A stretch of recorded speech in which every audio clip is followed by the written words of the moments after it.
किसी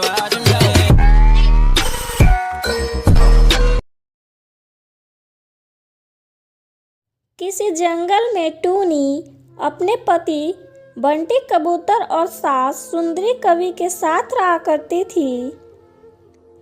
टूनी की 3 बेटियां थी। अरे ओ टूनी, कहाँ मर गई? अब क्या सिर्फ अपनी तीनों मनहूस बेटियों को ही प्यार करती रहेगी क्या?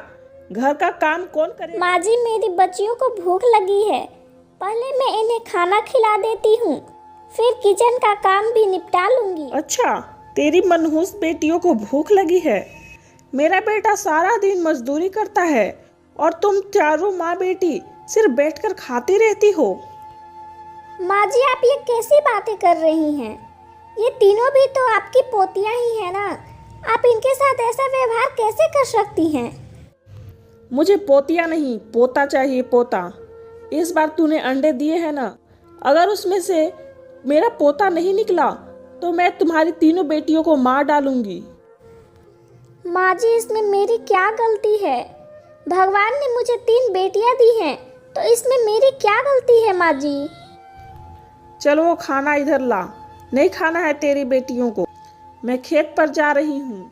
मम्मा मम्मा, मुझे भूख लगी है, खाना दो ना मम्मा। बेटा, तुमने देखा ना तुम्हारी दादी ने तुम लोगों के साथ कैसा व्यवहार किया। उन्होंने खाना सारा बंद करके रखा है। मैं कहाँ से खाना खिलाऊं बेटा तुम्हें? रुको मेरी बच्चियों, मैं अभी बाहर से कुछ लेकर आती हूँ। तुम लोग घर के अंदर ही रहना, घर से बाहर मत जाना।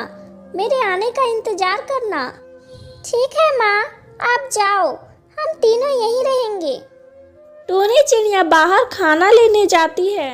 वह कुछ सेब तोड़कर घर ले आती है और अपनी तीनों बच्चियों का पेट भरती है।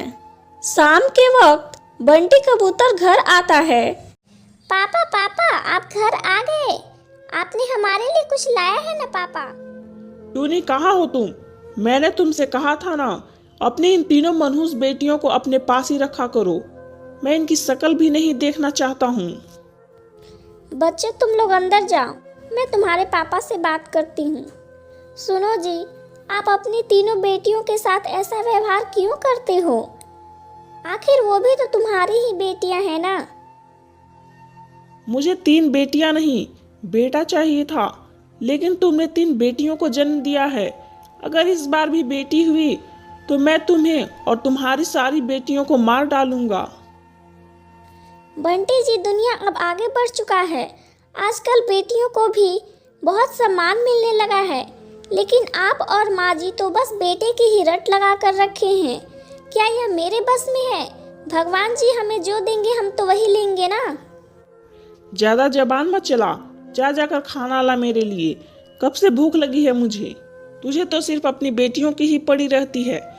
मैं दिन भर धूप में मजदूरी करता हूँ, तुम्हें दिखाई नहीं देता है क्या? अरे ओ महारानी, हमेशा मेरे बेटे का मूड खराब करती रहती है तू। जाकर खाना ला हम दोनों के लिए। समय ऐसे ही बीतता जाता है। कुछ दिन बाद टूनी का अंडा फूट जाता है। उसमें से भी एक छोटी सी प्यारी सी चिड़िया जन्म लेती है।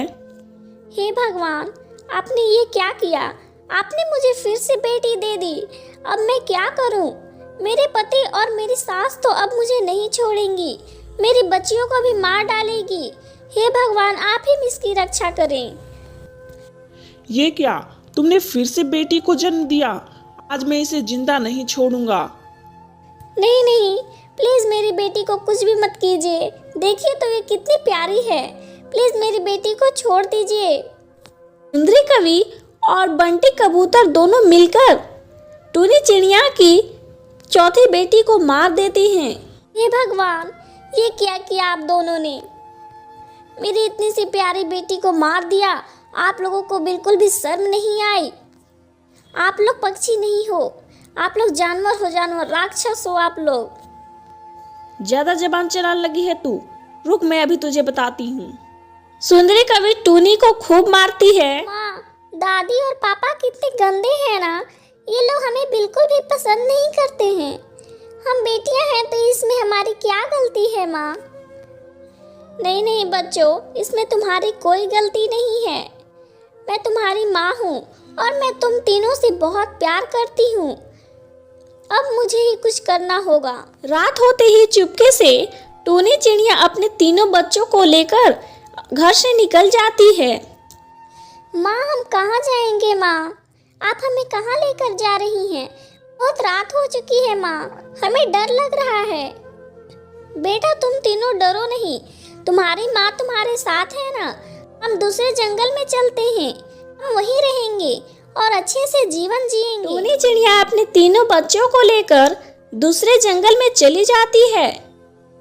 रात भर चारों एक पेड़ पर सो जाते हैं। फिर सुबह होने के बाद टूनी चिड़िया बहुत मेहनत करके एक छोटा सा घोंसला बना लेती है। फिर चारों उसी में खुशी खुशी रहने लगते हैं।